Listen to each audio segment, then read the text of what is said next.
All right, I think we good. I think we good. What's up, y'all? All right, let's see if you guys can hear this.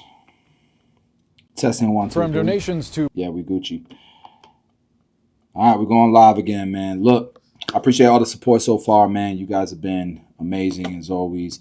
We got a little bit of a few videos that we're gonna check out today.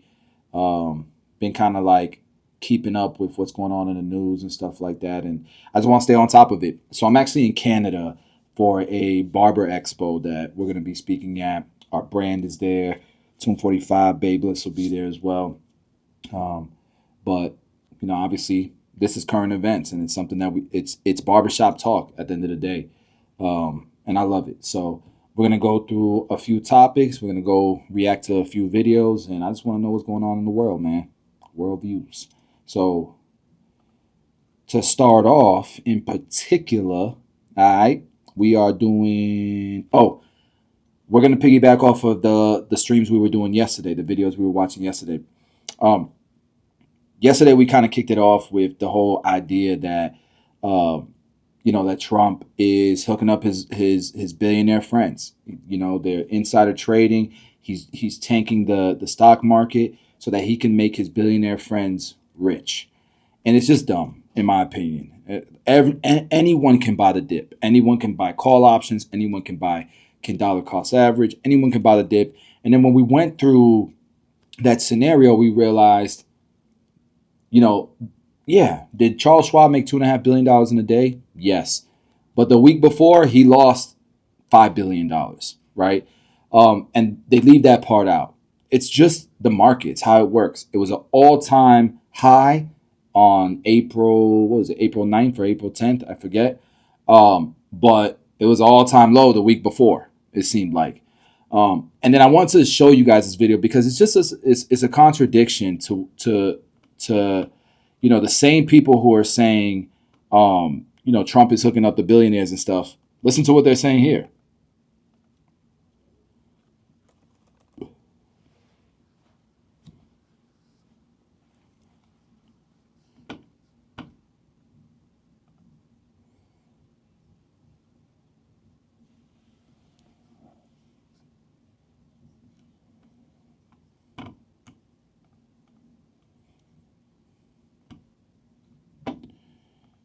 But isn't these are his billionaire friends?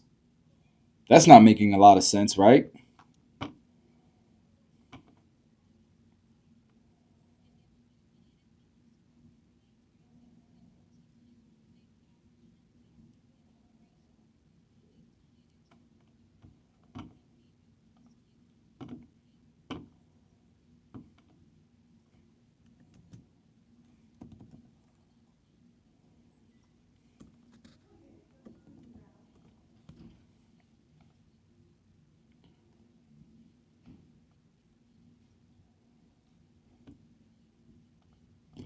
You could have fooled me. I mean, you guys, like, people were just saying that he was hooking up his billionaire friends. He's tanking the market to hook up his billionaire friends. You could have fooled me. Hundreds of billions of dollars in market value since the start of this year. And of course, a lot of that has to do with the uncertainty around this tariff policy.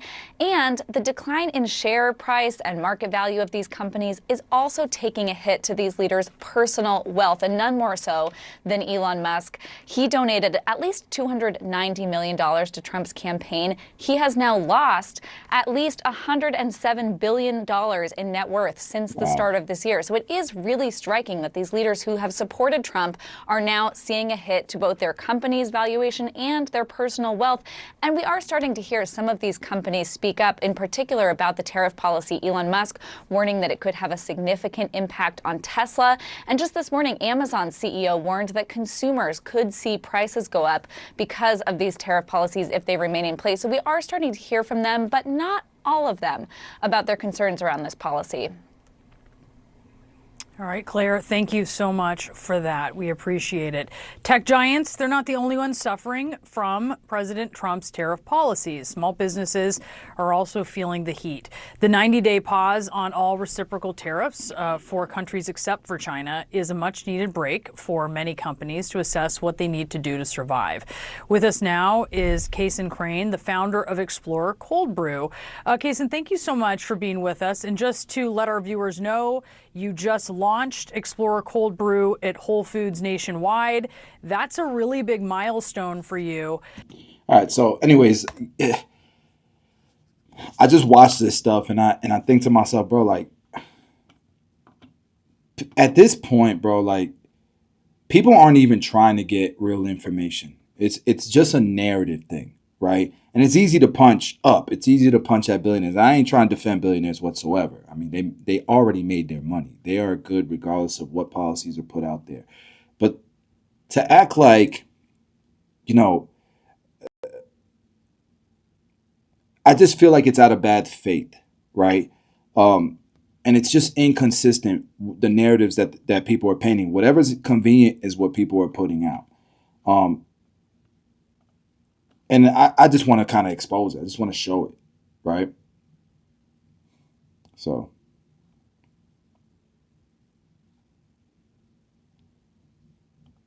is my audio not working? I thought my audio was working. Cool. And so the counter arguments that I've seen from, different sides is that, the system is gamed for the rich, that it's rigged. And it's just not showing that. The facts are just not showing that, right? And I'm not saying that it's not rigged in other ways. Of course it is, in my opinion. But I just don't think that what's happening with the stock market right now has anything to do with that. Ever since I started doing this content, it's interesting because I've been getting a lot of comments. Stick to barbering. You're just a barber. What do you know? People don't give themselves enough credit. What do you think? You think somebody, because they have a degree, they know more about business than you? As an entrepreneur, as a business person, I own a portfolio of companies that does 8 figures a year. I didn't go to school for this shit, but I took, it was a lot of blood, sweat, and tears. And I built something out of nothing. Out of nothing. I came from nothing. I built something out of nothing. I've been to China. I've been to Russia. I've been to Turkey. I've been to all these places that we're having geopolitical issues with. But not just that, they're part of our economy. They're part of manufacturing. They're part of oil and all this stuff. I hire people with degrees. I write checks for people who make 6 figures. I do. I have over 100 employees. But because I'm a barber, I'm not supposed to speak on these topics. People want to be smartasses with me. Listen, somebody who's a lifelong career politician who's never ran a business before, these are the people who are making decisions that affect me and my family and my loved ones and the people who work on my team. And so keep your stupid ass opinion to yourself. Because just because I'm a barber doesn't make me any less of a citizen than any politician, bro. And you should feel the same way about yourself. And that's part of the problem. Part of the problem is that we think none of this stuff affects us. There's nothing that we can do about it. That's what they want you to think. That's why it's not taught in schools. That's why you don't know. That's why you don't have shit. And you trying to lecture me about what I should be doing with my time. Bro, I haven't cut hair in 4 years in a shop. I haven't cut hair in 4 years in a shop. And your dumb ass is commenting stupid stuff like this, bro. You sound dumb. And I would love to bring you on here so I can embarrass you because it's just dumb. I'm going to speak on whatever the hell I want to because I'm not dependent on nobody. I am free. Financially, I'm free. In every way, shape, or form, I'm free. Nobody dictates what I do, when I do, how I want to do it. If these are topics that I consume on a daily basis, this is what I'm gonna do. If you don't like it, unsubscribe. If you rock with it, subscribe. And I think you should rock with it because these are important topics. These are conversations that we have in the barbershop. Part of the reason why I built my clientele when I was a barber in the shop was because I was informed. Whatever was going on in the world, if people had questions, whatever discussions would pop up in the shop, I would be able to have a thought-provoking conversation, a Socratic conversation with people. Barbers these days don't even know about taxes. They can't even buy a house. But you want me to stick to just cutting hair. Shut up, stupid. All right, let me move on. Let me continue. I'm sorry, dude. Dude is ridiculous. So anyways, that's the liberal point of view. Is that the system is gamed, it's rigged for the rich, and power protects power. And then you have the conservative point of view where if it's legal, it's legal. The media rushes to judgment without any facts. In my opinion, it's a little bit of both. The game is rigged because if you're already wealthy, you're set. Like all you have to do is keep putting money into the market. We know in the long term, the market's going to grow. If you can just put your money in the S&P 500, make 10%, and you got $100 million in there, you'll never go broke, ever. Which is not a problem because if you understand how money is created, then anybody can still become rich. That's one of the positives, I think, of leaving the gold standard is that, new money can be put into our system. And people like you and me can try to get a share of that. You understand what I'm saying? You stop commenting? Are you done commenting now, dummy? So that's all I want to kind of cover on that video is just to kind of show the hypocrisy. It's like it's the same channel, right? And CNN be having some good stuff, don't get me wrong. But they be having bad stuff, just like Fox. I was having a conversation with somebody earlier who was talking about, Fox, you can't trust what Fox says. You can't trust what anybody says. Can't trust what anybody says. Sometimes it's not deliberate. Sometimes, you can trust but verify everything. I don't care if it's your mom. Trust but verify. Because we're all human. And I'm not saying that some of this stuff isn't on purpose. Like they don't paint narratives on purpose, knowing it's a lie. Obviously, I knew for a long time the whole thing with Biden that he was gone. But I also had friends, close friends, who genuinely thought he was good because of what the media was portraying to people like CNN that's what they would consume. But you could just tell.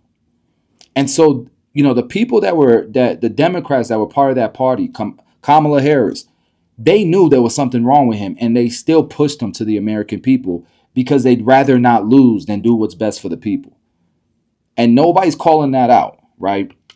So I just want to point that out, man. I truly, as of right now, this whole narrative that Trump is for billionaires and not for the people, I've not seen any real, not yet. At the same time, I just started really going in on being informed when it comes to politics because I was just like a lot of Americans where I just didn't think it mattered. Just focus on me and I'm good. Problem is, I now own 5 or 6 companies that are affected by all of this. And I'm realizing as I'm wiser, as I'm getting older, that it does affect me.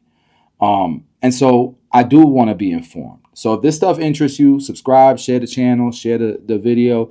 That was the first segment we covered. Is Trump really for the billionaires and nobody else? I haven't seen proof of that. But you guys let me know, what you think. Am I missing something? Again, I'm new to watching this. And a year from now, I might change my mind. There might be some things that go down that it's just obvious that he's just hooking up his boys. But so far, it's inconsistent, and I can't agree with that so far. Cool. All right. Next we got let's see what else I got here.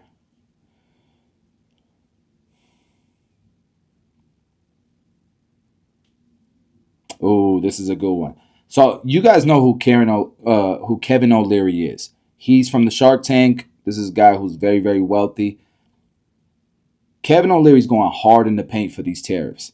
There's a lot of economists and entrepreneurs that are against the tariffs. There's a lot of economists and entrepreneurs that are for the tariffs. And I've been kind of hearing all their cases, and they all have valid points. The only thing that I don't like is when people are like, look what's happening. Look what's happening. He's ruining the economy. We knew there was going to be a pain. We knew this was going to happen. Anyone who was for the tariffs knew this. This is not a surprise. To say like there's people who are not being genuine, who are, painting what's going on right now. What is it? 2 months into office and acting like he's ruined the country. We knew it's not going to, it wasn't just going to be an easy transition, right? So we knew there was going to be some pain. Anyways, I want you guys to hear Kevin O'Leary's case for tariffs because I thought it was very insightful. Hold on one second.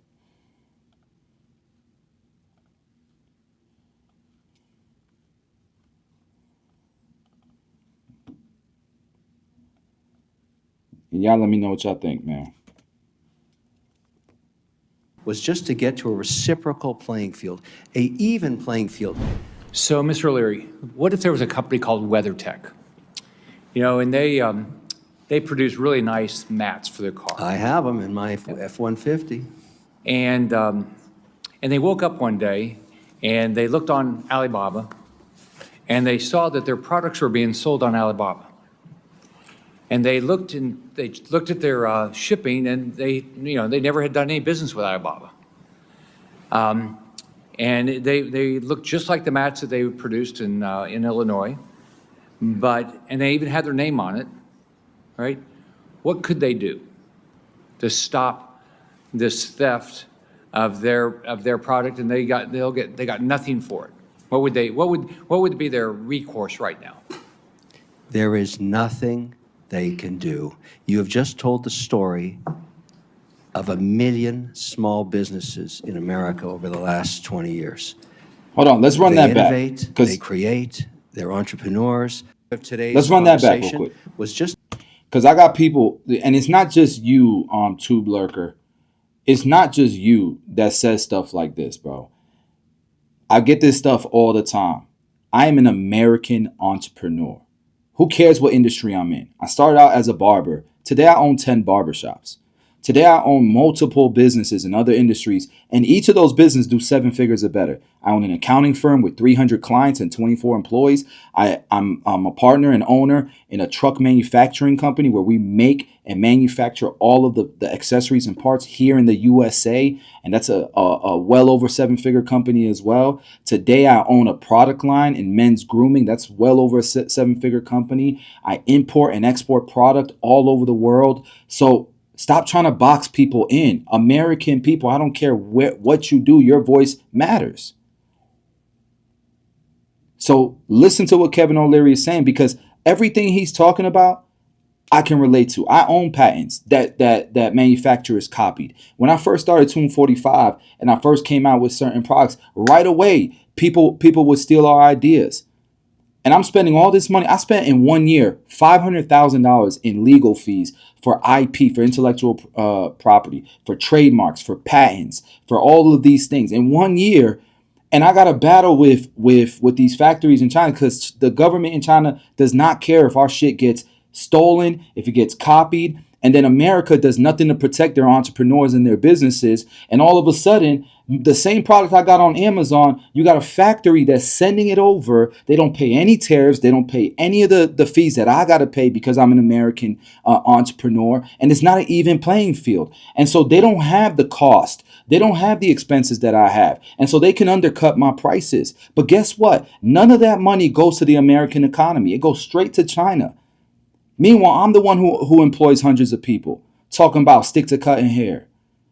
All right, let me. Sorry if I went off like that, but just to get to a reciprocal playing field, a even playing field. So, Mr. O'Leary, what if there was a company called WeatherTech? And they produce really nice mats for their car. I have them in my F1. I created wireless charging for clippers. Do you know how many Chinese clippers I can't do anything about? And people be trying to say, oh, you're not the first to do it. This clipper did it first. It's a Chinese factory that is literally not playing within the rules. I own the patent for internal wireless charging in a cutting device, right? But they're in China, so they can copy it. You don't see that shit in America. As soon as it happens in America, I could do something about it. But it's going to be all over the world because China does not respect patent laws. F-150. And Listen to what and they Kevin woke Louison up one said. day and they looked on Alibaba and they saw that their products were being sold on Alibaba. And they looked at their shipping, and they never had done any business with Alibaba. And they looked just like the mats that they produced in Illinois.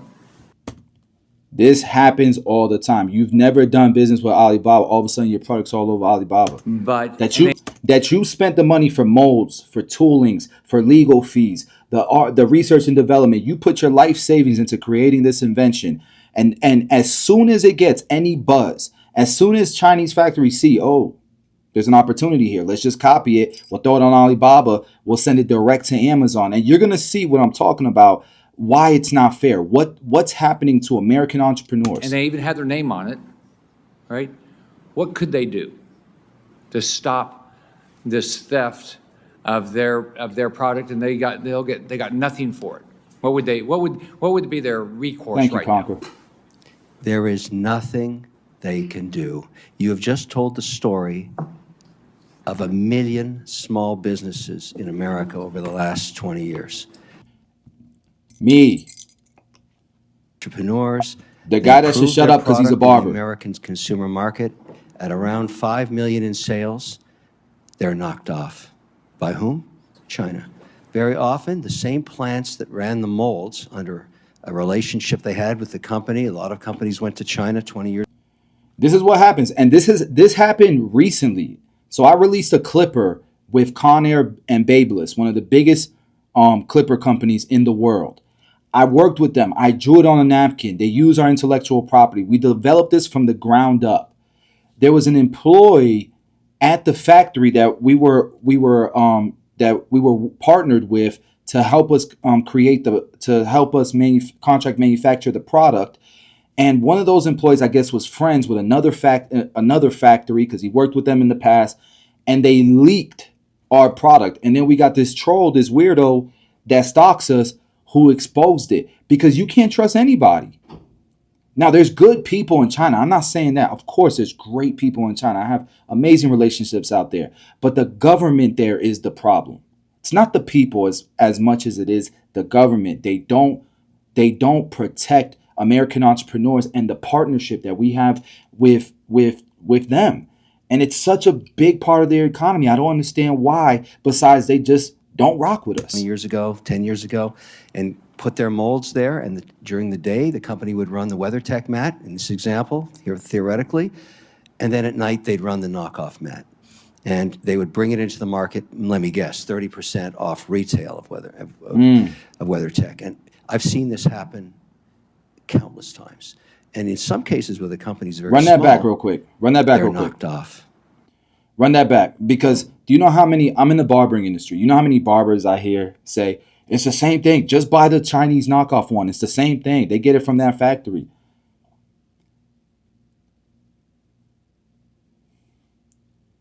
That sucks for the guy who innovated, who did so much who risked everything, gave his life savings to create something. It sucks.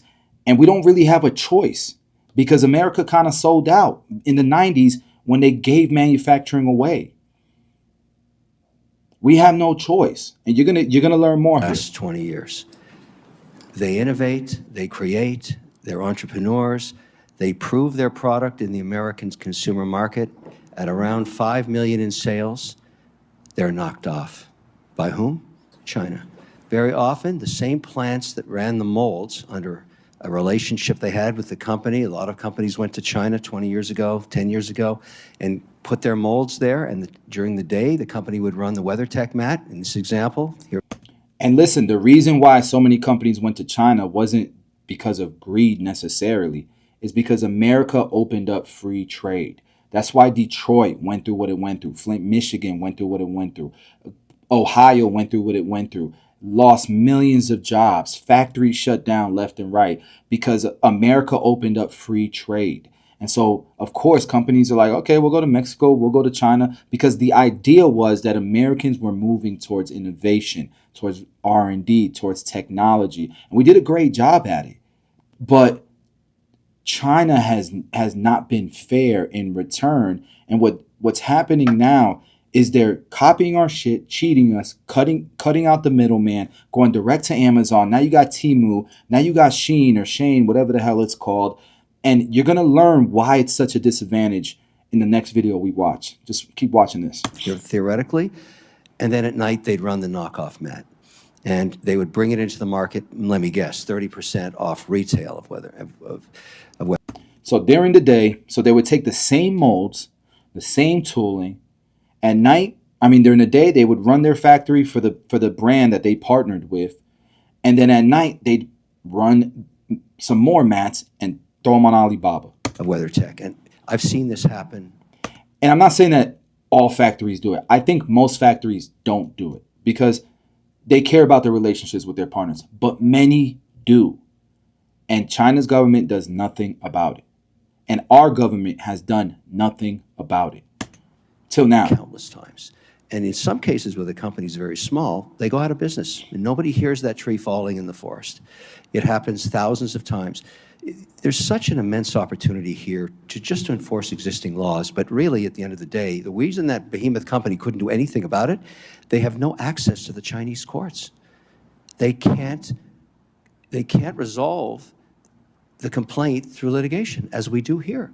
So my recommendation is, look, if you're a Chinese company and you want to use our courts to litigate your complaint, sorry, not until you open yours. We'd love to work with you, but unless it's a reciprocal play, the whole idea of today's conversation was just to get to a reciprocal playing field, a even playing field.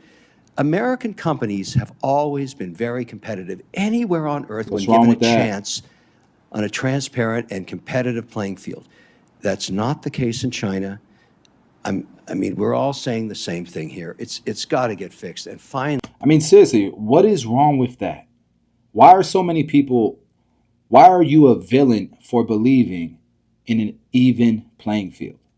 Finally, here we are with tariffs being the excuse, but now I think she has to come to the table, and I hope it happens. And I'd like to see tomorrow morning 400% tariffs. Remember a couple years. And I think part of the reason why he wants 400% tariffs is because most brands will have to do 4 times their cost in order to be able to make 10-20% profit margins. Just so you guys are aware. So if you 4x it, China's they're done for, right? But we know they're being affected, now. Unfortunately, the nice people of China, a lot of them who are great businessmen, are feeling the effects. And pretty soon, the amazing entrepreneurs here in the States are going to feel it if they haven't already started feeling it. And pretty soon, consumers all over the world, not just China, not just America, they're all going to feel it. And all we're asking for is an even playing field, reciprocal. Now, I will say this. I've watched a couple videos recently that has opened my eyes because there's some information that we might be missing.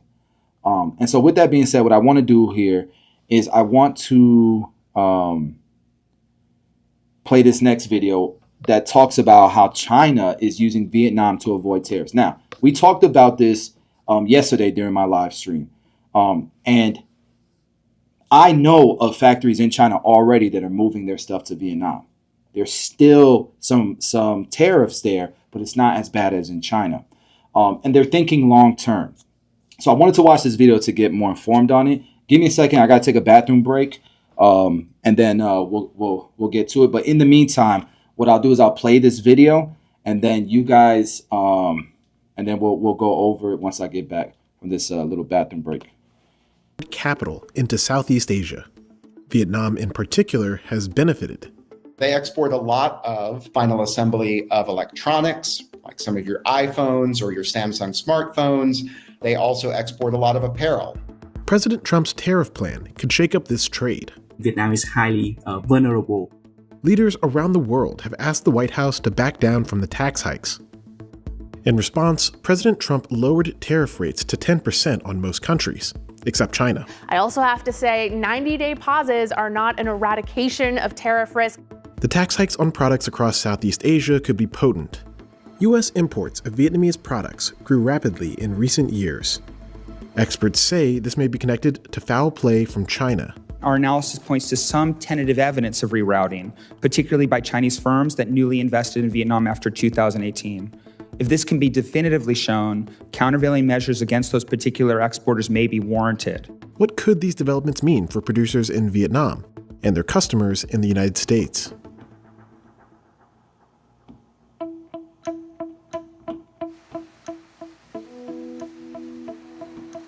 Factories in Vietnam produce many consumer goods sold in the U.S. So Vietnam has become a second largest supplier of clothing and shoes to the U.S. after China. So major of American brands source heavily from Vietnam. For example, Nike, they produce about 50% of its footwear and 28% of its apparel in Vietnam. Manufacturers in Vietnam produce furniture for companies like Wayfair and toys for companies like Hasbro and Mattel. Companies like Apple and Samsung also rely on Vietnam's manufacturing. You know, Samsung alone employ 160,000 workers in Vietnam. Between 2018 and today, more and more companies started actually investing anew in Vietnam. So Apple coordinated with a lot of its Taiwanese suppliers to move more production into Vietnam. Businesses with supply chains that run through Vietnam saw their stocks sink as news of higher import taxes spread. If tariff rates proposed in April go into effect, they could cost around $3,800 for the average U.S. household. The U.S. has a much higher level of gross domestic product per capita when compared to Vietnam's. There is simply a lot more demand in the United States for the kinds of things that Vietnam exports than there is demand in Vietnam for what the United States exports. And that's a function of the fact that the two economies are at very, very different levels of development. So the United States is an advanced economy. We tend to export goods that are capital intensive. Vietnam is a relatively poor country where demand for things like the new 787 is going to be much more limited. The White House says that higher tariff rates will help the U.S. compete with rising powers like China. In recent years, businesses have reduced their production in China and ramped up in other developing countries, like Vietnam. This is known as the China Plus One strategy. The way production works these days, pieces of a product come from all over the world and then are assembled together. But over the years, China had become the factory for the world. And so a lot of supply chains were entirely located inside China. So for example, an Apple iPhone, all the components would be produced and then finally assembled in China. But that became risky. And it became risky as Chinese wages started to go up, as people had concerns about too much dependence on a particular country. And so the insurance strategy was to open a factory. We kind of glossed over this yesterday, but I was trying to make a point to you guys. Manufacturing will never be the same again, I don't think. I think no matter what, companies are going to diversify. And I think this hurts China the most, man, because if it used to be where a company felt like they could just do 100% of their manufacturing in China. Now companies are going to be too scared to do that because even if, let's say Donald Trump is out of office and Democrats come in and they reverse everything he did with the tariffs, and they open, all of a sudden it's not reciprocal anymore and we're right back to square one, right? Even then, companies are going to have made up their mind that they don't want to go through this again because after Democrats, if another Trump comes in and does it again, they don't want to have to suffer. So they're always going to diversify. What can disrupt me? Entrepreneurs are always thinking, what can disrupt me? And if it's something with supply chain, then I need to do whatever I can moving forward. I learned my lesson with the whole tariff war, the first Trump election. Trump came in, did it again. I should have learned my lesson. And so there's going to be real opportunities between Vietnam, Taiwan, Turkey. There's parts of Africa that are starting to bring in manufacturing. And so China is going to, I'm not saying that China's not going to be successful regardless. But what I'm saying is manufacturing I don't think will ever be the same.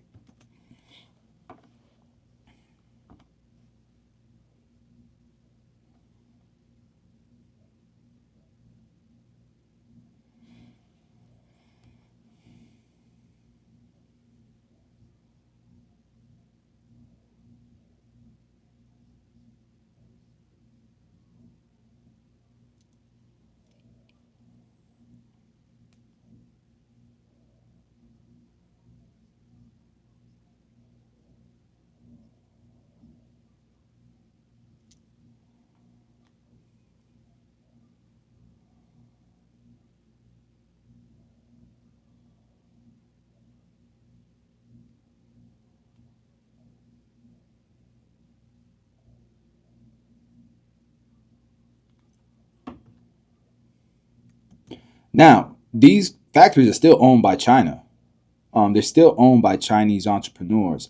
But I have nothing against Chinese entrepreneurs. It's Chinese government that I think is doing them a disservice. And people may disagree with me. So whether it's Chinese entrepreneurs that own it and it's in Vietnam or it's in Turkey or it's in Africa, it's still helping those economies because those factories are providing jobs. They might not be the best paying jobs, but a lot of these countries are happy with any jobs.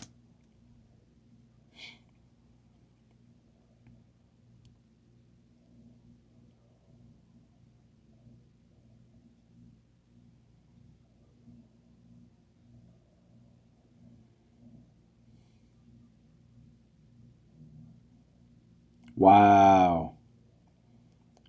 Never mind.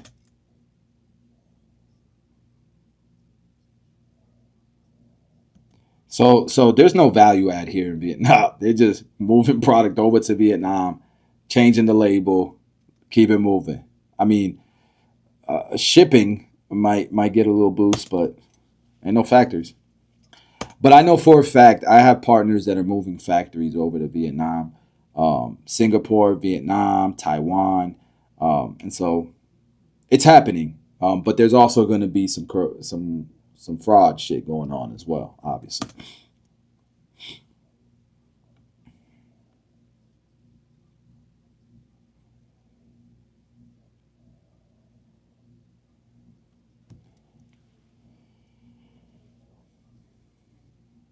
Yep.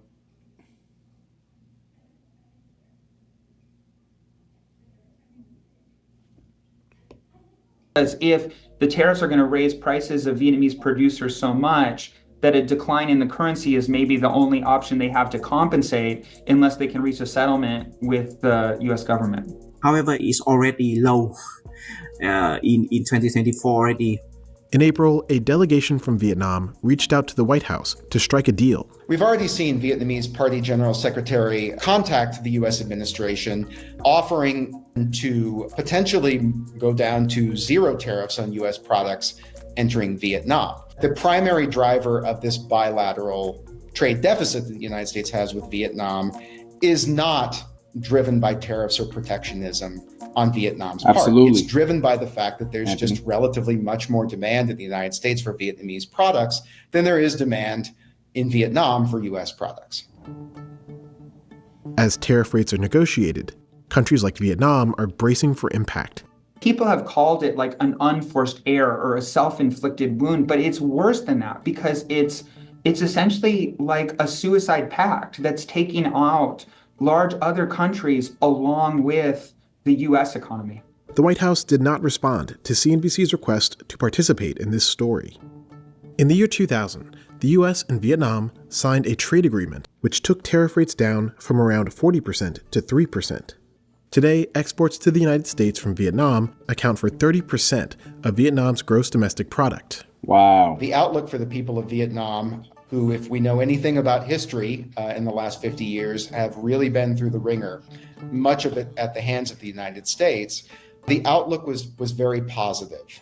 Once you graduate into that lower middle income status and your manufacturing sector is taking off, this is a period. And this is why Trump is putting tariffs on Vietnam. I think they're like at 67%. I can't remember the exact number. But Vietnam really has to protect their own country, bro. And I think they will. I think they'll fall in line and they'll protect their own country. If there's actual factories being built and they're owned by Chinese, I don't have no problem with that. But to reroute product and just change the label is kind of whack because it does nothing to help anybody. It doesn't help anybody at the end of the day. So 100%, Vietnam is going to grow with manufacturing, no matter what. No matter if China and the United States come to an agreement, it does not matter. Their brands and companies are going to diversify, and they're going to want to be able to have a supply chain from all over the world so that they don't run into these traps that come from tariffs. So, in which that good stuff. Now, this is the video that I really wanted you guys to check out because it really shows how small business owners are affected. And I think most consumers and the American people, especially the American people who think, who don't think, who are defending China, the Chinese government, I should say, especially the American people who are defending the Chinese government. This, I think, will be eye-opening to you guys. And I can relate to this. The barber, just the barber, stick to cutting hair. Even though I haven't cut hair in the shop in years. All right, let's check it out. California. Dusty Kenny is getting her products ready to sell. By the way, I own a warehouse that I bought. I used the SBA loan, 0% down, because I paid my taxes. I was able to get a particular type A of loan where I could use half of it for the business, my brand, inventory, equipment, whatever it may be. And the other, and I think 51% of it, I could use towards real estate. And so we bought a warehouse, and I think it's 10,000 square feet. There's a billboard, there's storage units on it. I've shown that property in some of my blogs, but I own that, me and my business partner. And, so I'm telling you, I can relate to everything that you're going to see in this video. Sell on Amazon. We make baby spoons, baby placemats, bento boxes, bowls, plates, cups, and we manufacture them in China, and they come via sea in all these boxes here. But now Kenny is facing a giant additional cost, a 125% tariff on all her goods coming from China. We have tens of thousands of products here in this warehouse. And when you add a tariff to all of that, and you're trying to absorb that for your customer to not raise prices on them, that adds up to an astronomical amount. On April 2nd, Trump announced big, aggressive tariffs, a 10% baseline on nearly all imports to the U.S., and far steeper rates on many nations. In a few moments, I will sign a historic executive order instituting reciprocal tariffs on countries throughout the world. Reciprocal, that means they do it to us and we do it to them. This is my livelihood. This is how we put food on the table. It could put me out of business. Stocks tumbled amid fears of reciprocal tariffs, rising prices, and slowing consumer spend. Although Trump did put a 90-day pause on tariffs for some countries on April 9th. Prices will go up in the short term. There's no doubt about it. CNBC sat down with 8 U.S. businesses who sell on Amazon to find out how the new tariffs are having an impact on their prices, their competitors in China, and their customers' willingness to spend.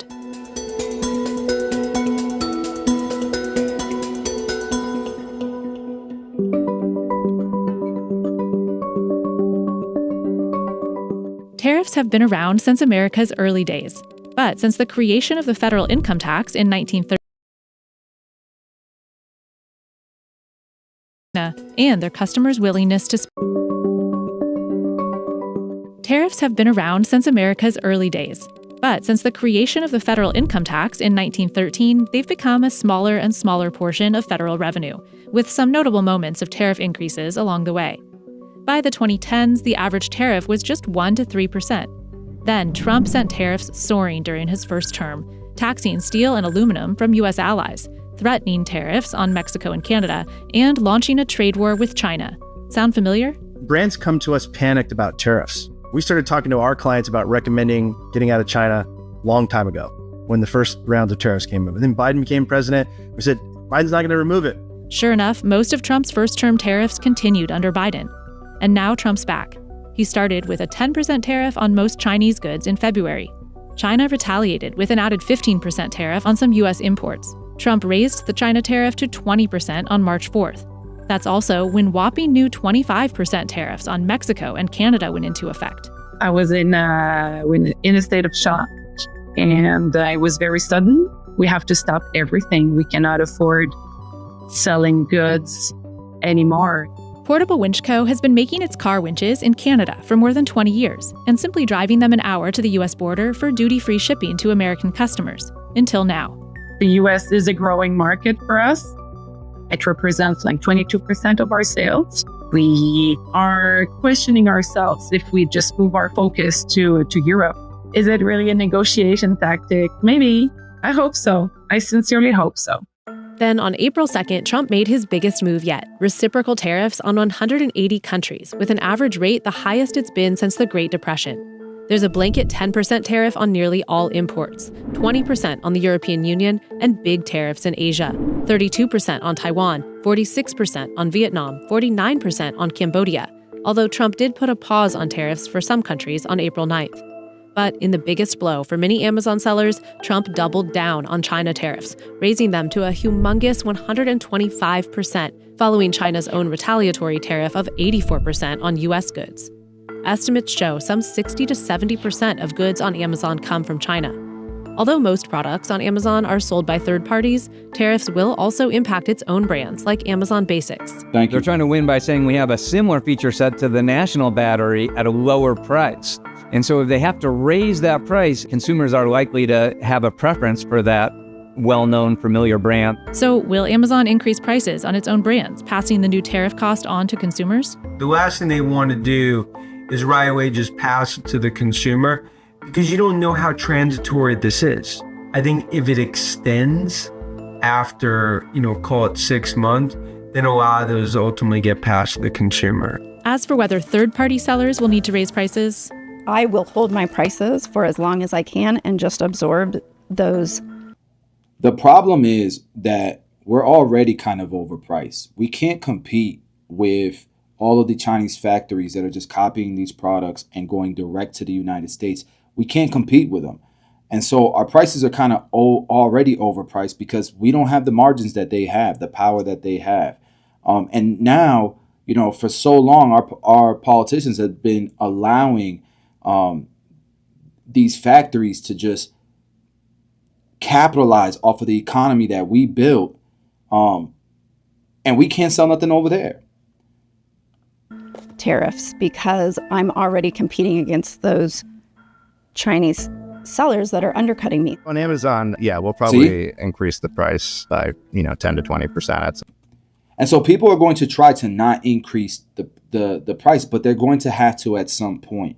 And then from there, they're going to have to cut costs, and unemployment is going to have to go up. It's just going to have to happen. At some point. Tariffs are going to increase the price of toys for the consumer. There's no doubt about it.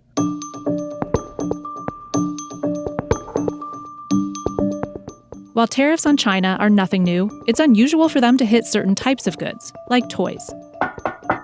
I mean, it's real steel. This is a real steel, really tangible toy. This toy retails for $29.99. This will end up costing $5 to $10 more as these tariffs fully pass through. Jay Foreman runs Florida-based Basic Fun. With $200 million in annual sales, its well-known labels sell on Amazon and at retailers like Walmart and Target. Tonka trucks, Care Bears, Lincoln Logs, Tinker Toys, Light Bright. And as with most in the toy business, we make the overwhelming majority of our product in China. China, has a tremendous workforce, and not only a tremendous workforce, but they've invested in the infrastructure to create a toy manufacturing supply chain. Because of China tariffs during Trump's first term, Foreman says a lot of toy manufacturing has moved to Vietnam, Mexico, and India in the last 5 years. The interesting part there is that most of the factories that operate in places, toy factories anyway, that operate in places like Vietnam, India, and Mexico are owned by Chinese anyway. Yeah, so that's you're what I was sort of not saying. escaping doing business with the Chinese. It's been crazy. Sometimes we find information because we get an invoice or we see the customs entry document. We're like, well, what? What do we charge? What do we charge again? John Covey owns St. Louis-based Genius Games. He does the majority of his yearly $2 million in sales on Amazon and makes his science-based board games in China. The actual machinery to manufacture at the quality that we need primarily exists in China, and we have not seen samples that will compare to the same level of quality. And toys are just one category I agree among with you, many that Dallas. rely on China for There's a lot of people manufacturing that and assembly due to lower costs don't and established agree. infrastructure. This is one of the most amazing pieces of technology. It and is. this thing is An made in iPhone. China. And whether you're making a Tonka truck in China or an Apple iPhone, they figured it out. Almost all electronics that U.S. consumers like to buy are fabricated in China. The vast majority of textiles are milled in China, whether That's the thing. None of this has to be happening if it was just fair across the board, because China is so talented and they work hard and they're so good at manufacturing. Why not just have an even playing field, man, so that the entire world economy can thrive? the apparel is actually put together in China or not. Other categories, like teas, can't easily be grown in the U.S. because of the climate. You need high humidity. Usually you need to be at a very high altitude, and those things only come together in certain parts of the world. Like the green teas that we use are only really grown in coastal China. The black teas are grown in India. Baltimore-based Zest makes high caffeine teas.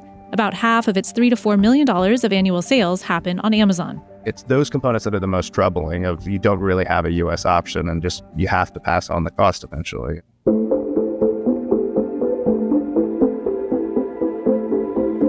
All right, so reviving U.S. manufacturing. Here's the thing, bro. Yo, I don't know if you guys have seen that meme where they're showing China was roasting us. As a matter of fact, let me see if I can look it up. China was roasting us, talking about this is what Americans would look like.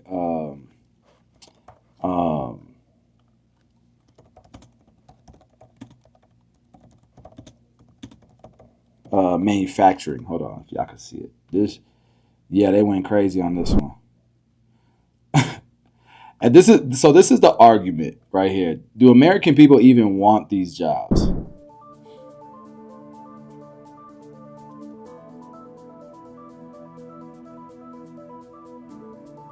They roasting, bro. Did you guys see this?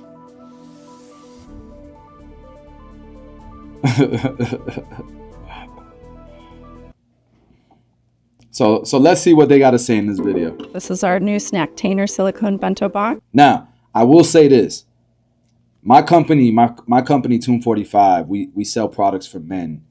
So if you like hairstyling products, pomades, gels, aftershave, stuff like that, go to tune45.com and support an American company. A lot of the products that we have are made in America as well. Obviously, we work with and partner with manufacturers in China. We work with manufacturers in Turkey and in Pakistan. But we also work with manufacturers here in Florida and in California. And we have 50 SKUs. I would say maybe 30% of them are made here in the States.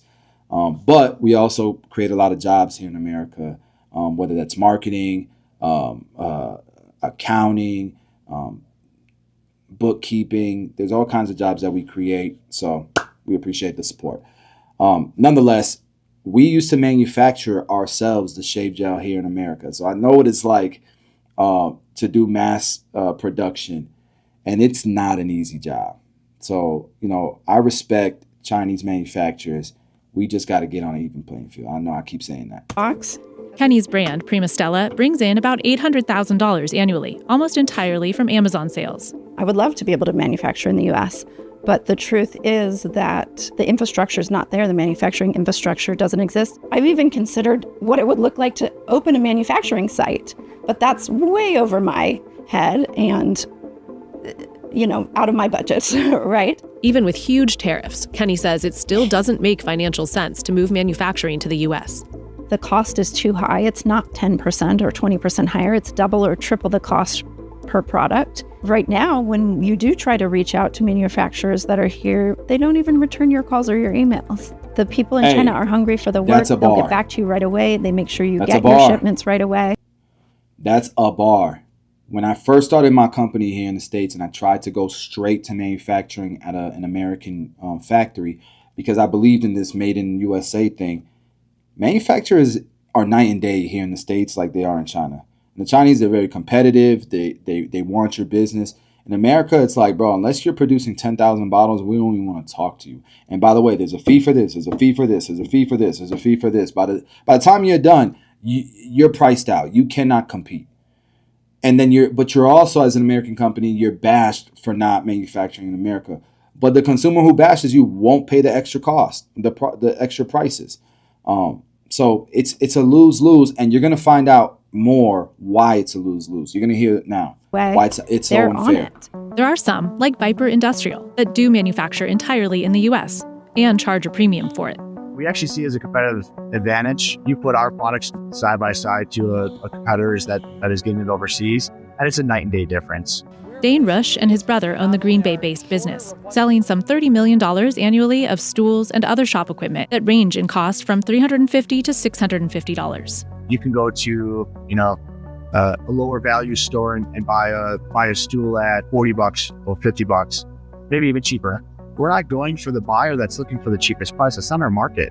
Now he's considering taking on manufacturing for others who rely on countries hit hardest by the tariffs. At the National Hardware Show, we actually got asked by many vendors if we could be an OEM for them. So I think there's a huge opportunity for. So, but here's the thing: those chairs are $650. He said you can get chairs for $40, but they're not as good quality. If everyone went to him to manufacturing, the cheapest chairs would be $300. Americans aren't ready for that. Now, I get the argument here, but it's just not scalable. Or OEM manufacturers to start taking on more work from these people that were purchasing overseas and start making it here in the United States. This may be true for some categories, but not for any of the other Amazon sellers we spoke to. Instead, they've been looking to move manufacturing elsewhere overseas. During the first presidency of Trump, we noticed that the tariff was going to impact our industry, especially with furniture being hit. So at that point, we set up our first joint venture factory in Vietnam. William Su runs a $70 million New York-based home and kids brand called Teamson, founded by his mom, now sold at Costco and Amazon. And then also I've visited India twice already within that last 6 months. But Trump announced a 26% tariff on India and 46% on Vietnam April 2nd, although tariffs are on pause for some countries. But the huge China tariff remains. So within the next 12 to 16 months, we will completely move out of China. None of the sellers we talked to say it's financially feasible to. $70 million brand. Imagine the manufacturer in China, the entrepreneur, the Chinese entrepreneur who owns that factory that was partnered with this brand doing $70 million in revenues a year. How catastrophic is that for that poor entrepreneur in China? It's unfortunate, man. And to relocate manufacturing to the U.S., For even what? though it would allow them to avoid tariffs. I think the administration would like people to think that this is a China problem and that this is only hurting Chinese-based businesses and helping U.S.-based businesses. But I am a U.S.-based business, let's be clear. I can't manufacture everything here. I wish that I could, but everything else is done. And this is what a lot of people are grabbing onto to attack the whole tariff strategy. Knew it wasn't going to be perfect. There's going to be pain. Dallas said it right here. Dallas Williams said it right here. Couldn't have said it better. We knew this was going to happen. I've been planning ahead of time because I knew, since this is what Trump was running on, and I knew if he was going to be in office, we were gonna go through this. By the way, guys, if you can smash the like button, drown out that dislike, I would appreciate it. Thank you, guys. Much love. And here's the thing, though. How much harder is it for that manufacturer in China, that poor entrepreneur who lost? How much harder is it for him to replace a $70 million a year partner versus that $70 million a year partner finding another manufacturer in another country that's tariffed less. It's probably easier for the brand to pivot. It's probably going to be harder for the manufacturer to replace that big of a customer. And so the same thing for this lady here, this entrepreneur, like, no, will you be able to be competitive right now if you're manufacturing in the States? Probably not. But if they close some of the loopholes that Chinese factories have taken advantage of, then it will be more of a fair playing field. And it's just a temporary pain for a long-term solution. And I think that, a lot of these videos, they don't give that enough credit and they don't give that enough spotlight. It's a necessary evil for a better long-term solution. Is done here. Everything's warehoused here, designed here, photographed here. All the income that comes from that stays here. This is it. This is it. This is what a lot of, even in the barbering industry, there are brands that do what you're about to see here. And they paint this narrative that brands like mine are overcharging and taking advantage of their customers. But it's not an even playing field, because the brands who are using that in marketing, they don't have the expenses and the responsibilities that I have as an entrepreneur in America. If they are in, let's say, Dubai, tax-free country, and they're using Chinese factories and shipping it direct to Amazon FBA warehouses, they don't have the expenses that I have to take on, and you're going to see why. Temu, Shein, or Shane, whatever it's called, you're going to see why. Ending de minimis. Of doing business in the US add up quickly. And those costs are different than they are, say, in China. And so when you have the factory directly knocking off a product and sending it right to Amazon and not paying tariffs, we can't compete.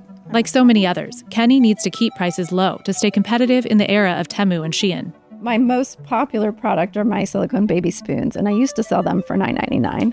And now I sell them for $7.99 because so many knockoffs have come in and sell them for even $5.50. I've seen them on sites like Temu for even $3 or $4. Until now, absurdly low prices on sites like Temu, Alibaba. And then you got American people who care about America, right? Right? Who are like, just get it from Temu, just get it from Shein, just get it from Alibaba. It's the same thing. You don't know what you're doing, bro. Like, to these, but then you don't want the tariffs, but you want better jobs, you want better paying jobs, you want affordability to stay low, you want interest rates to drop, but then you're saying go buy from Temu. It's crazy. Alibaba and Shein were possible largely because of a loophole called de minimis that allows orders under $800 to skirt by without paying duties and taxes. Chinese sellers send individual or small orders directly to U.S. customers to keep shipments under the limit. But sellers like Kenny want to quality check their goods, not send them straight from the factory in China. We bring them in large quantities in pallet loads, and so we're paying full tariffs for them. Trump briefly put de minimis on hold in February. Days later, as huge numbers of Chinese packages started piling up at U.S. post offices and customs officials got overwhelmed, he temporarily reinstated the loophole. We don't have enough customs inspectors to look at this huge volume of packages, and the U.S. Post Office does not collect duties. They don't have a single employee dedicated to inspecting packages or... So to summarize that a little bit, for those of you guys who kind of missed it, essentially, Chinese factories can use loopholes that American brands cannot, to save on tariffs, to save on port fees, on cost, that American brands who ship over containers and to be able to scale their business, Chinese factories are able to get around that, and they don't have the cost and the lower margins that we have to deal with to survive.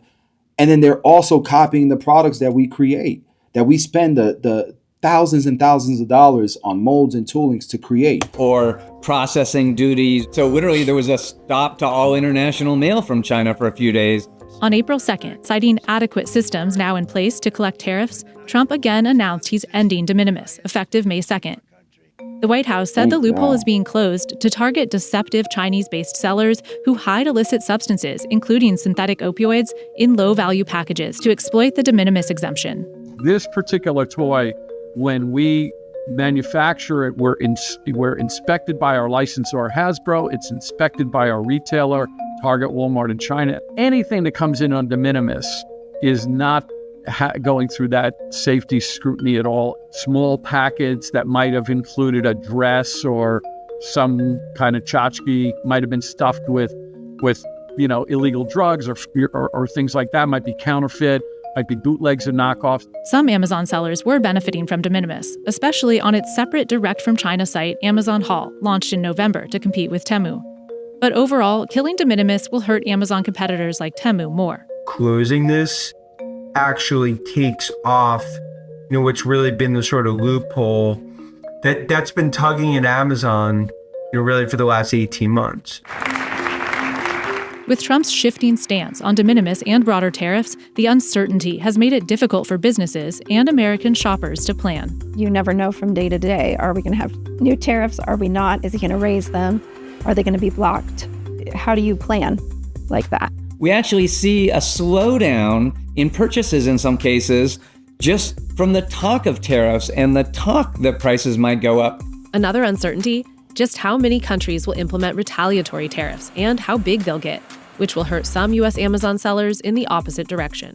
You may have liked it when your made in the USA auto products are price advantage versus imported ones, but then when you want to export those auto products to Canada, you may suddenly not like it. So uncertainty is really bad for business, regardless of who wins or loses on any specific tariff. It's been so unreliable so far. It's this number, it's that number, it stops, it goes. It's hard to know where will this stop.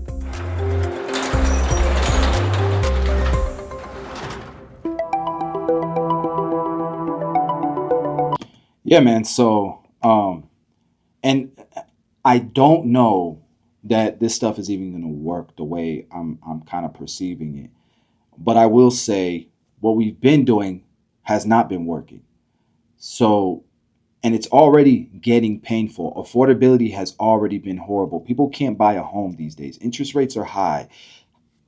Something needs to be done.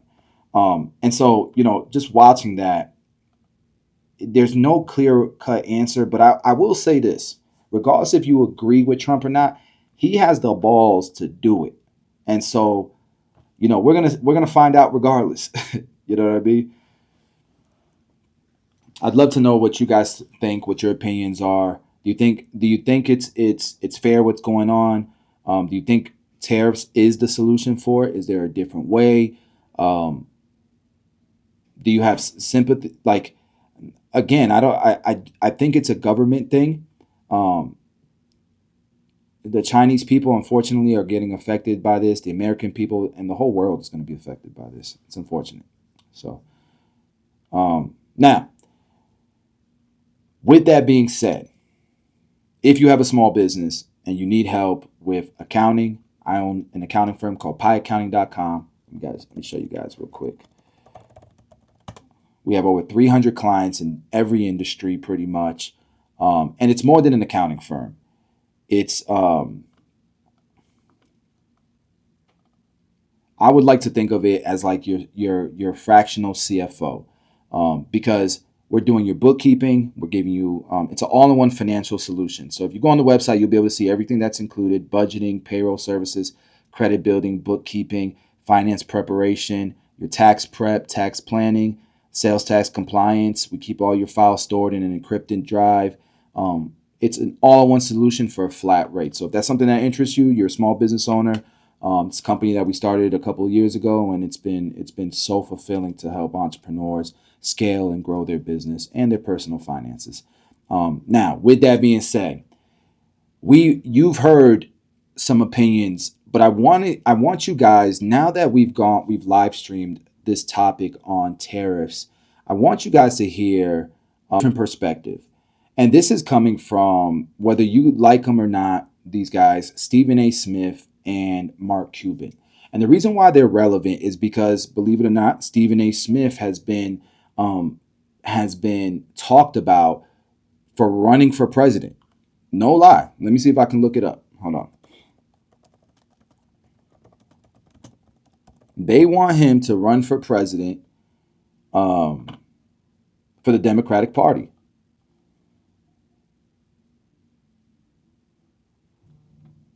So you guys know I'm not crazy. Flirts with presidential run. LA Times, Stephen A. Smith for president. USA Today is thinking about running for president. This is no lie. We know Mark Cuban has almost wanted to be the Elon Musk of the Democratic Party. And so I want you guys to hear their perspective and what they think about the tariffs. And then we'll discuss it. Let's do this.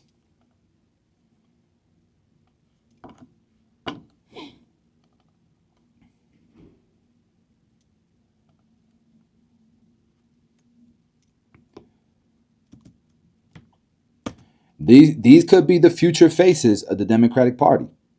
Just saying.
Respect that. Respect.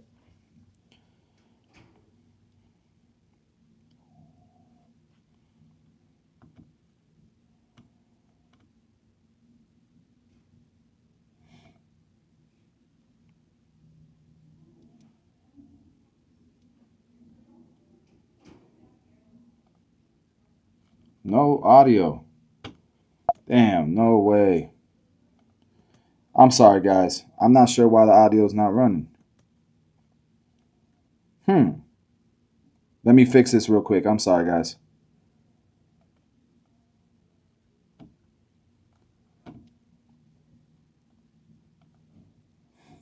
Questions that are non-sports related. I wanted to read you something. Did you see this Rasmussen poll Run this conducted back. by Pablo? All right, Georgie, we're going to run this back. Listen, Georgie's my video editor. So, look, I wanted to share this with you guys because, look, Mark Cuban and Stephen A. Smith, I've shown you guys audio articles.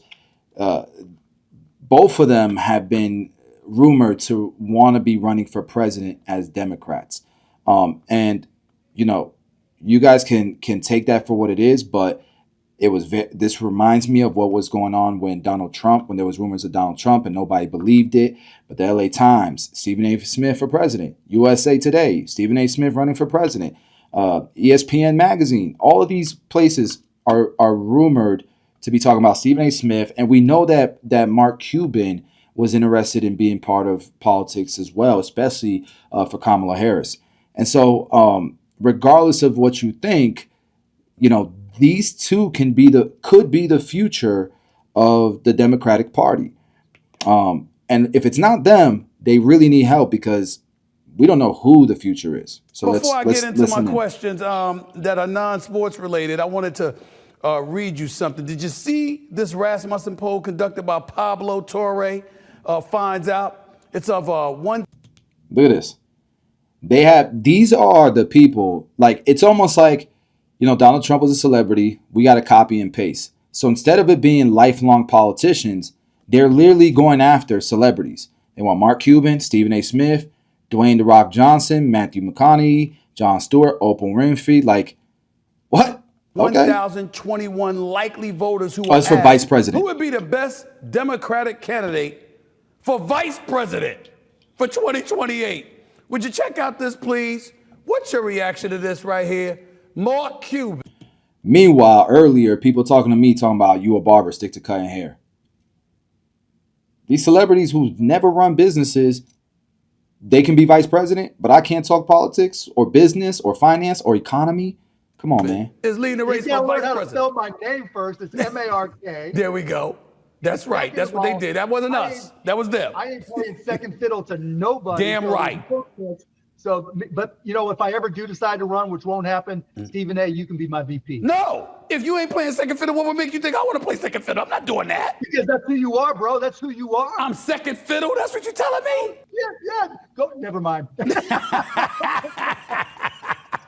Listen, at least chief of staff or secretary of state or something, not the vice president, man, not the vice president. But let me ask you this. You've been a vocal critic of President Donald Trump, but revealed on the All In podcast that he reached out to you in 2024 and offered you a position in his administration. First of all, in what capacity was that? And did you ever consider it?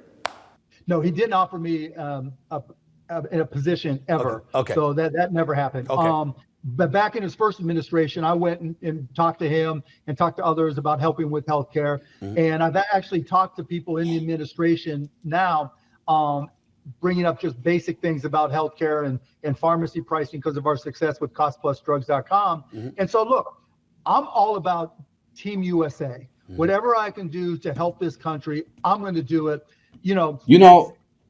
I respect the hell out of that. I think that this hurt their party. I voted Democrat most of my life. Part of the problem with the Democratic Party as of late is it's like they sit on a pedestal and they think that if you don't agree with them, then you're wrong. And they don't want to speak to you. If you don't agree with them, you are the problem. And there is no conversation that should be had. And you got people. I remember when Steve Harvey was canceled for saying he would meet with the president, with Donald Trump, to talk about his concerns for his people. He was canceled for that. And you got all of these politicians who are lifelong politicians who say they will not meet with Donald Trump. He's the enemy. And then you got Mark Cuban who says he will because his aspirations is to help people. So I do respect that. And that he will meet with anyone that can help him get his ambitions forward. So shout out to Cuban for that message. It's like sports. I played rugby forever. You beat the hell out of each other during the game. After the game, you have a beer.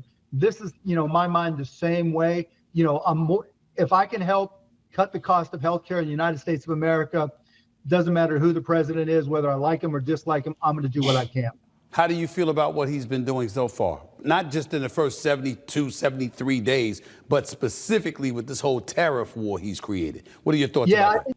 This is where they kind of lose me. Like, if you guys have been following my live streams or my content, we have a little bit of an idea of what's going on with the tariffs, what the idea is. We know there's going to be some pain of change. We know what the ambitions are, and we know why it's happening. So listen to this take on the tariffs. I think that's a problem. I think he and Elon aren't aligned in their thinking. I think Elon's first goal is to reduce the deficit. And wait a second. Now, am I wrong here, or is Elon not a politician? He is not in office, and I'm not. Maybe I'm confused, and you guys have seen something differently. But I've never seen, and I know the narrative that media is trying to portray that doesn't like Elon. Whether you love him or hate him, I always seen him as just someone who's supposed to be consulting and working for Doge to help the government cut cost on excess spending. I didn't know he was part of policies for tariffs and the economy. I thought his whole job was to cut expenses, to cut costs, frivolous spending, waste, government waste. And although I haven't seen anything actually solidified, they're making a lot of claims. I haven't seen anything actually cut. It's only been 2 months. It's only been 2.5 months. Give them some time. At the same time, I can give them that much grace. We gave the last president, 4 years. Let's give these guys some grace. Give them some time.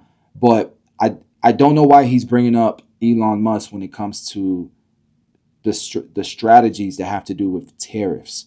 Why does Elon Musk and Trump have to be on the same page when it comes to tariffs? He has this thing against Elon Musk. And what's crazy about Mark Cuban is you have to respect what he's done in his career as an entrepreneur, and what he's doing today with his ambitions to cut health costs is admirable. But he does have this thing against Elon. Why even bring him up with the tariffs? And one path to reduce the deficit is by the economy declining and contracting. The idea is that if the economy contracts, then you have to reduce interest rates in order to, get it fired back up again. Okay. And by reducing interest rates, since that's one of the biggest components of the national debt, then you push down the national debt. The problem, because right now we're spending more in interest debt than we're spending on military, which is crazy. is you can't reduce interest rates and while you're increasing tariffs, because tariffs, particularly to the extent that they've been implemented here this week, are very, very inflationary. Why not? We've watched a bunch of videos, and we watched economists agree with this. Will it be inflationary? Yes, in the short term. But the whole point is the tariffs will increase costs in the short term, but it'll force. You cannot lower interest rates when unemployment is on an all-time low and the stock market keeps growing way above earnings per share. I mean, it is overvalued like crazy. We've been talking about this for years, that the stock market is overvalued and then unemployment is low. Of course, you got to keep interest rates up. People are still spending money and we can't figure it out. So there's got to be a little bit of more pain, obviously, so that people will feel a little bit of pain, stop spending money. Unemployment is going to go up because these companies are going to have to cut costs, and it's going to be painful. It's not a secret.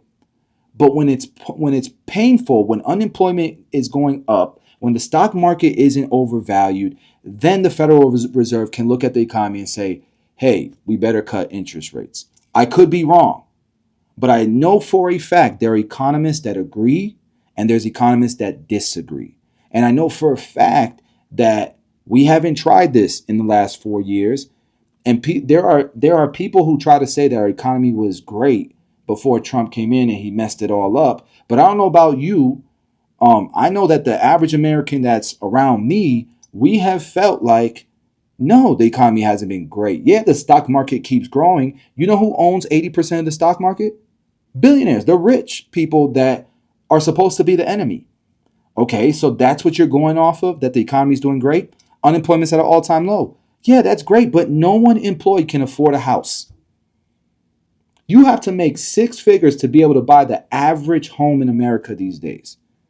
So what are we talking about here? And it's only going to get worse.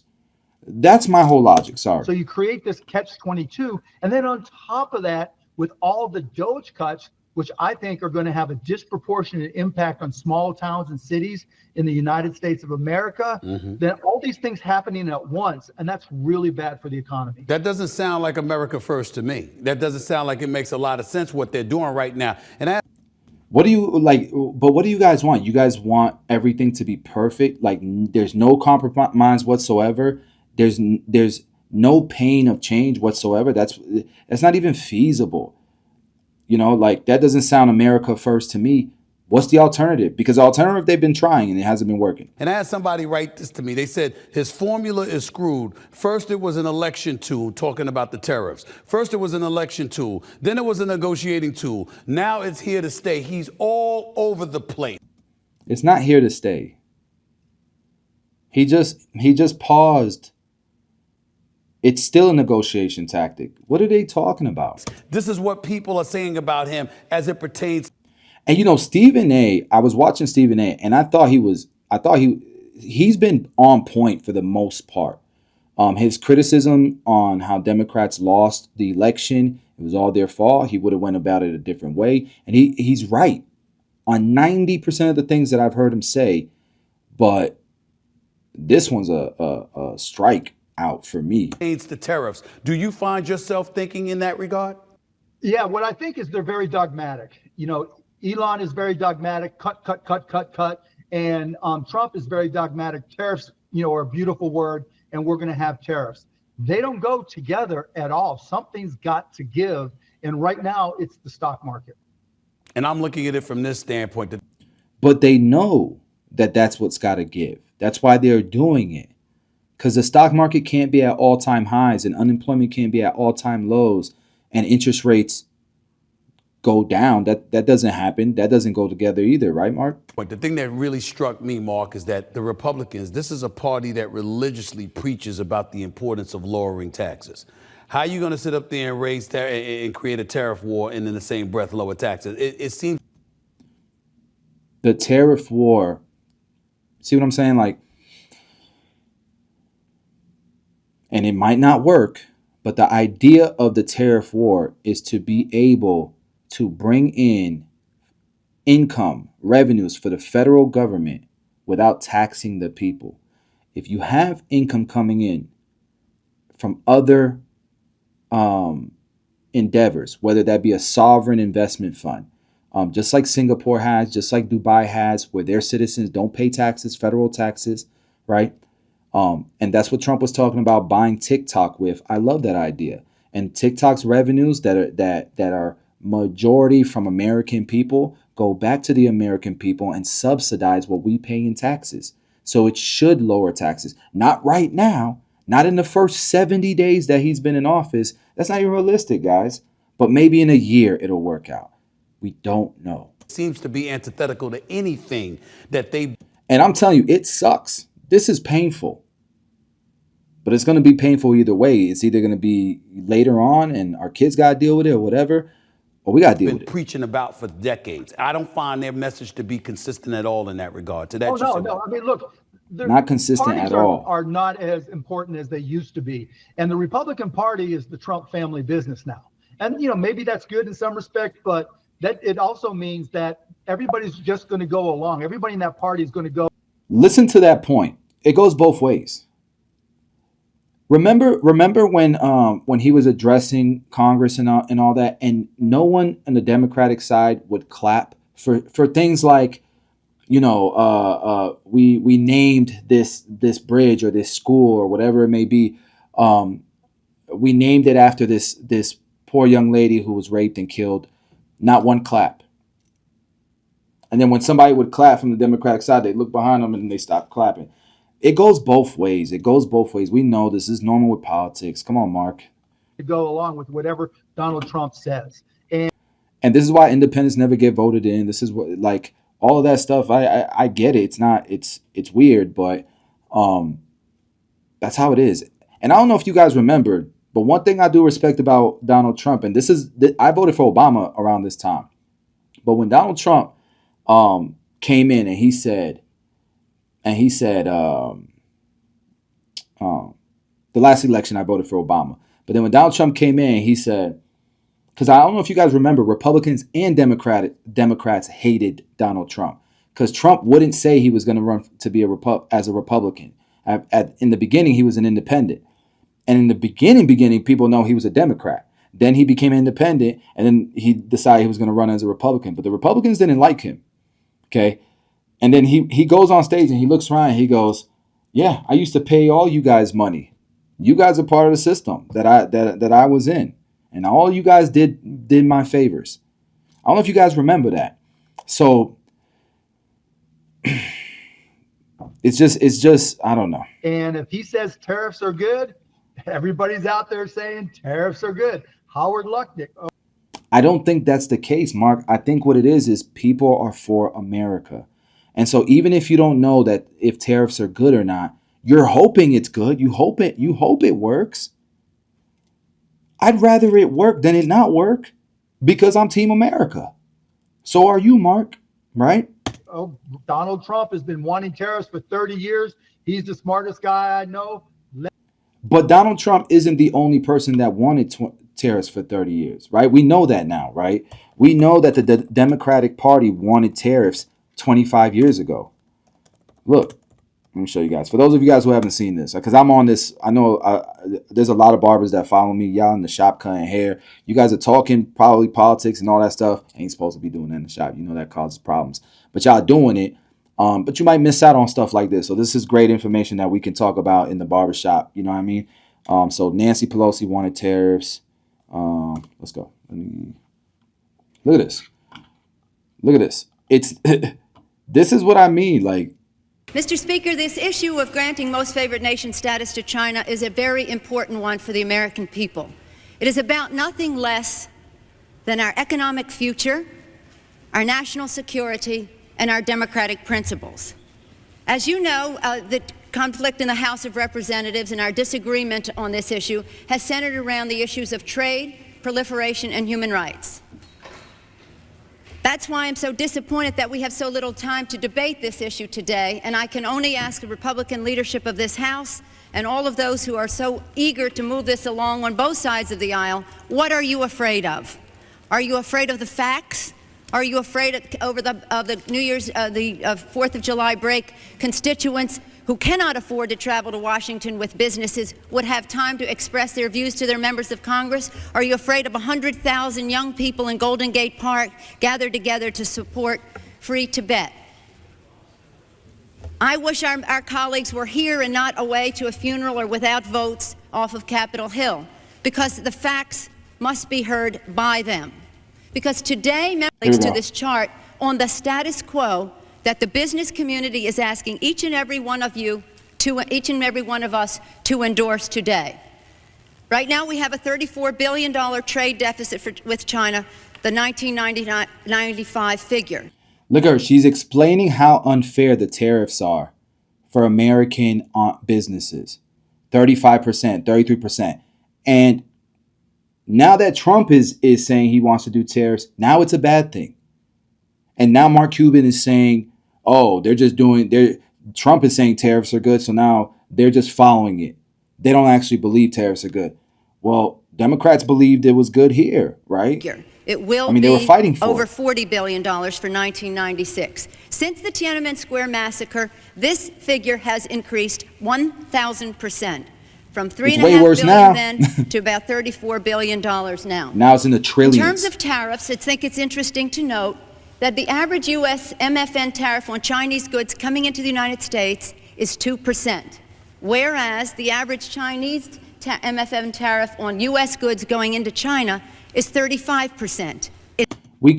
Even back then, American entrepreneurs could not compete in price. It's not just cheaper labor. That's what people want to think. They devalue their currency.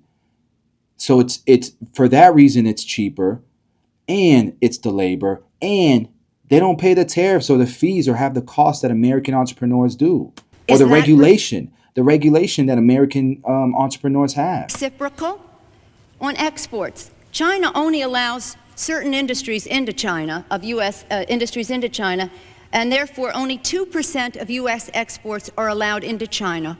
On the other hand, the U.S. allows China to flood our markets with a third of their exports, and that'll probably go over 40%. And it's limitless because we have not placed any restriction. And now Democrats, Republicans will say 25% of China's exports are to the U.S. Well, Democrats are like, nah, that number is a lie. It's only 15%. Like, you see what I'm saying? These politicians, I don't care what both sides are getting finesse. American people are getting finesse. Who cares what side these people are on? Listen to their policies, and just hope that America wins. That's it. Because look at this. You can find hypocrisy in with every politician, bro. With every politician. Uh-oh. Let me see if I can find that clip again. We got to finish this video. Here we go. Tariffs are going to be amazing until they aren't. Not only that, it's increasing taxes on small business. Tariffs are going to be amazing until they aren't. They aren't right now. We're hoping they become amazing. And we're hoping they go away. We're hoping that things are reciprocal and those tariffs are a negotiating tactic to have more of a fair playing field. I think that would be good for everyone, right? Businesses as well. And look, the tariff numbers that Trump is using, we know aren't accurate. We know that he's using some type of formulation, a very simple one, to try to make up for how we've been played in the past as well. But I think he's using that art of the deal as a negotiating tactic, because it's not necessarily the deficit either. It's, hey, we need you to protect our IP as well. We need fairness. Oh yeah. This is the bread and butter of the American economy, and it's increasing taxes on small businesses and on regular, average, everyday American citizens, which they swear they're protecting. There are 33 million companies in this country. There are only 21,000 that have 500 or more employees. The other 32 point whatever million, they don't have the money to absorb tariffs. They can't just raise prices. They are going to. But neither do the big companies. They're going to have to fire those hundreds of thousands of people. To get hurt. And so that's a real problem that I don't think they've thunk through. Why? Of course they thought that through. What? You see what I'm talking about? What? Is it? Tell us. You don't think the president has advisors, economists, they didn't think that through, but Mark Cuban did. Mark Cuban and Stephen A. Smith thought it through. This is why people don't like Democrats sometimes, bro. Mark, shut up. And remind us why. And I like Mark. I told you guys, I respect him as an entrepreneur, but that take is just, I don't even know the word for it, but it's almost like, I don't know if condescending is the right word for it, but like, American people ain't stupid, bro. That's why you were so supportive of Kamala Harris and the Democratic Party, considering how chaotic things looked, and we ultimately learned that side of the aisle was. Because she wasn't Donald Trump. Simple as plain? Just that simple? If it were anybody else other than Donald Trump, let's say, for example, it you was hear that? Nikki. He voted for Kamala just because he wasn't Donald Trump.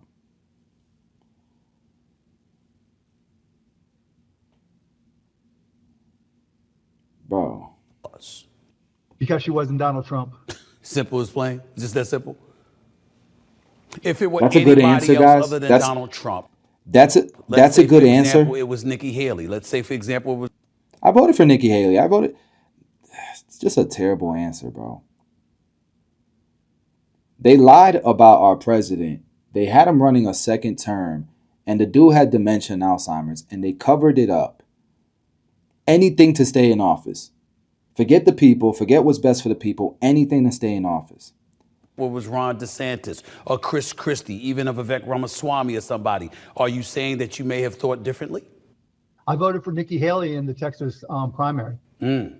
I got you. So you would have voted for her for presidency if she had won the Republican nomination? There was a lot more to learn, right? You can't just, jump based off of what was happening to the point of the primaries. I didn't agree with everything she said, but I certainly would have considered it. And look, I like Kamala. I don't want to throw her under the bus. Sure. I think she's smarter than people give her credit for, but I think she was really held back by her team. They would not let her do just basic things that would have made a. All right, that's it, man. Look, I told you guys I've been following Stephen A. I like Stephen A. He does a lot of shit that I disagree with, but for the most part, as often as he is on television, he's dope. He's cool. He's cool. I don't agree. Like I think he was right and wrong with the LeBron James thing. But this interview was stupid. This was a trash interview, bro. This was not productive whatsoever, in my opinion. And to me, it wasn't in good faith. But you guys give me what your opinions are in the comment section. I'd love to read them. I had way more planned today, but I have to go to a business like a conference, like a meet and greet for this event that I'm part of. And so I'm not going to be able to finish everything that I had planned out today. That'll be the last video for today, man. Tomorrow I have another expo, so I might just send a vlog. I might just upload a vlog or something like that. But Monday we getting right back to the live streams, and we just going to keep cranking this stuff out, man. I got to stay on top of what's going on in the world, man, what's going on with business, what's going on with the economy. And we're going to be learning. We're going to stay up together, man. I hope you guys are enjoying this content. I will see you guys next time.